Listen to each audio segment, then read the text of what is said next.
கிறிஸ்துவுக்குள் பிரியமானவர்களே, வசன தீபம் என்கிற இந்த நிகழ்ச்சியின் மூலமாக நாம் தியானிக்கப் போகிற வேத வசனத்தை வாசிப்போம். இஸ்ரவேலே, நீ திரும்புகிறதற்கு மனதாயிருந்தால் என்னிடத்தில் திரும்பு என்று கர்த்தர் சொல்லுகிறார். நீ உன் அருவருப்புகளை என் பார்வை நின்று அகற்றிவிட்டால் நீ இனி அலைந்து திரிவதில்லை. எரேமியா 4ஆம் அதிகாரம் 1 வசனத்தில் இந்த வார்த்தையை நம்ம இப்போ வாசித்திருக்கிறோம். பாருங்க, நீ திரும்புகிறதற்கு மனதாயிருந்தால் என்னிடத்தில் திரும்பு என்று கர்த்தர் சொல்லுகிறார்.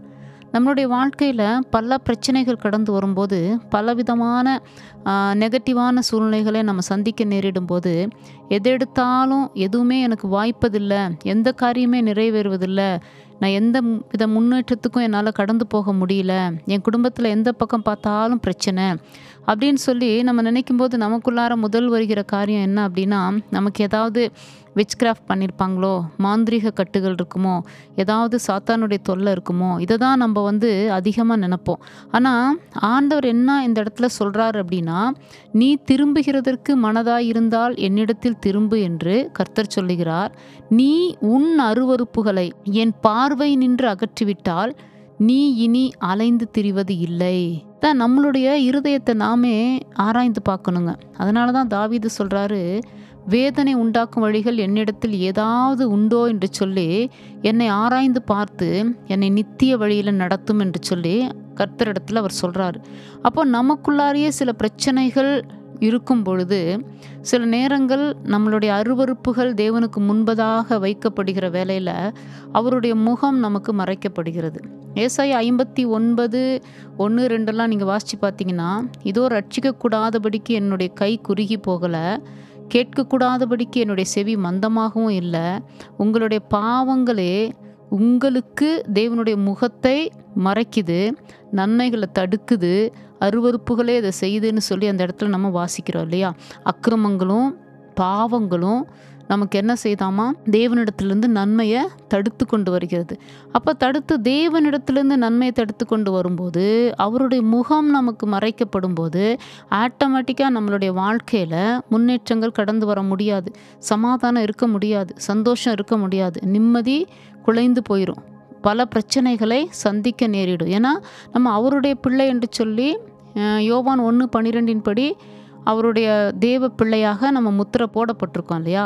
அப்படி இருக்கும்போது சில நேரங்களில் நாம் செய்கிற பாவங்கள் நமக்கு விரோதமாக கிரியை செய்ய ஆரம்பிக்கும். அதனால தான் ஆண்டவர் இந்த இடத்துல சொல்கிறாரு, நீ எதுக்கு தேவையில்லாமல் அலைஞ்சி திரிஞ்சிட்ருக்கிற, அதாவது சமாதானம் கிடைக்கலையே, சந்தோஷம் கிடைக்கலையே, நிம்மதி இல்லையே, நான் ஏன் இப்படி இருக்கேன், என் வாழ்க்கையில் ஏன் எங்கே பார்த்தாலும் இருக்கோம், எல்லா கதவும் ஏன் அடைக்கப்பட்டிருக்குது, ஒருவேளை யாராவது எனக்கு ஏதாவது செய்து வைத்திருப்பாங்களோ, இதெல்லாம் நீ யோசிக்காத. முதலாவது உன்னிடத்தில் என்ன குறை உண்டு, உன்னிடத்தில் என்ன பிரச்சனை உண்டு, என் பக்கத்தில் வா, நீ மனம் திரும்ப ஆரம்பி. நீ மனம் திரும்பும்போது உன்னுடைய அருவருப்புகளை எல்லாம் என்னுடைய பார்வையிலிருந்து நீ அகற்றி போடும்போது நீ அலைந்து திரிவது இல்லை என்று கர்த்தர் சொல்லுகிறார். எப்போவுமே நம்ம ஒரு காரியத்தை எடுத்துக்கணுங்க. எந்த சூழ்நிலைகள் நமக்கு வந்தாலும் நம்மளுடைய அதில் ஏதாவது ஒரு பங்கு இருக்கா, நம்மளுடைய சில பாவங்கள் இருக்கா, நம்மளுடைய சில மீறுதல்கள் இருக்கா, நம்மளுடைய பங்கு ஏதாவது அதில் இருக்கா, அதனால இந்த காரியங்கள் இப்படி கடந்து வருதா. சில நேரம் பாருங்கள், பெற்றோர்களை கரெக்ட் வழியில் நடத்த தேவன் பிள்ளைகள் மேலே கை வைப்பார். ஏன்னா அந்த பேரண்ட்ஸுக்கு அந்த பிள்ளைகள் மேலே அவங்களுக்கு எது வீக்னஸோ அந்த இடத்துல சில காரியங்கள் நடக்கும்போது அவர்கள் உணர்வடைவார்கள். நமக்கு எந்த இடத்துல பலவீனம் இருக்கோ அந்த இடத்துல தான் தேவன் சில சிக்ஷைகளை அனுமதிப்பார். நல்லா நம்ம அந்த காரியங்களெல்லாம் நம்ம புரிந்து கொண்டு வந்தோம்னா நமக்கு தெரியும், நம்ம ஏன் நம்மளுடைய வாழ்க்கையில் இப்படிப்பட்ட சூழ்நிலைகளின் வழியாக நம்ம கடந்து வருகிறோம் என்று சொல்லி. இருக்கும் பிரச்சனைகள் வேறு விதமாகவும் இருக்கும், இல்லைன்னு சொல்ல, தீய சக்திகளின் வல்லமைகள்லாம் இருக்குது, இல்லைன்னு சொல்ல.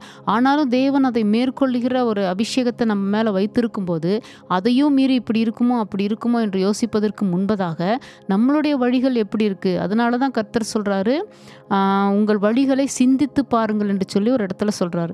அப்போ நம்ம வழிகள் எப்படி இருக்குது என்று சொல்லி பார்த்து நம்ம மனம் திரும்பும்போது நம்ம எந்த சூழ்நிலைகளிலும் நம்ம இடற மாட்டோம், நம்ம இனி அலைந்து திரிவது இல்லை, ஆண்டவர் கரெக்டான பாதையில் நம்மை நடத்தி கொண்டு போவார். அதனால தான் திட்டமாக சொல்லிட்டாரு, நீ மனம் திரும்புவதற்கு மனதாக இருந்தால் நீ திரும்புன்ட்டார், திரும்புகிறதற்கு மனதாக இருந்தால் என்னிடத்தில் திரும்பு. அவர் பக்கம்தான், அவரால் முடியாதது ஒன்றுமே இல்லைன்னு தெரியும். ஆனால் அவர் நமக்கு வைத்திருக்கிற திட்டத்துக்கு நேராகத்தான் நம்ம திருப்பப்படணுமே ஒழிய நம்மளுடைய சுயசித்தத்தில் நம்ம வாழ்ந்து கொண்டிருந்தோன்னா எப்படி இருந்தாலும் ஆண்டவர் நம்மளுடைய சில காரியங்களை எல்லாம் அவர் மாற்றி அவர் பக்கம் திருப்புவார். அவர் பக்கம் திருப்பும்போது தான் நம்மளுடைய வாழ்க்கையில் உண்மையான சில வழிகள் திறக்க ஆரம்பிக்கும். கதவுகள் அடைக்கப்பட்டிருக்கலாம், எந்த விதமான சூழ்நிலைகளும் நமக்கு சாதகம் இல்லாமல் இருக்கலாம். ஆனால் நாம் தேவன் பக்கமாய் திரும்பும்போது, நாம் தேவனோடு இருக்கும்போது, தேவனுடைய வார்த்தைகளை சிந்தித்து அதன் வழியாக நாம் நடக்கும்போது, நம்மிடத்தில் என்ன தவறுகள் இருக்குது என்று சொல்லி ஆராய்ந்து பார்த்து மனம் திரும்பும்போது, ஆண்டவர் நிச்சயமாகவே நம்மளுடைய வாழ்க்கையில் அதிசயங்களை செய்வார். அவர் செய்ய நினைத்த காரியங்கள் ஒருபோதும் தடைப்படாது. இந்த நாள்லேயே நம்ம கேட்கணும், ஆண்டவரே, இந்த என்னுடைய வீட்டு சூழ்நிலைக்கு, என்னுடைய குடும்ப சூழ்நிலைக்கு, என்னுடைய பிரச்சனைகளுக்கு என்னுடைய காரணம் ஏதாவது இருக்கா, என்னுடைய பங்கு ஏதாவது இருக்குதா என்று சொல்லி கேட்டு அந்த காரியங்களை அவருடைய பார்வைக்கு முன்பதாக எல்லா விதத்துலையும் கொண்டு போய் அங்கே வச்சு ஆண்டவர்கிட்ட ஒப்பு கொடுத்து அந்த பாவங்களை, அதாவது நம்ம என்ன பாவங்கள் என்ன காரியங்களாக இருந்தாலும் தேவனுடைய இரத்தத்தினால் நாம் கழுவப்படும் போது நிச்சயமாக நம்மளுடைய வாழ்க்கையில் ஒரு மாற்றம் உண்டாகும்.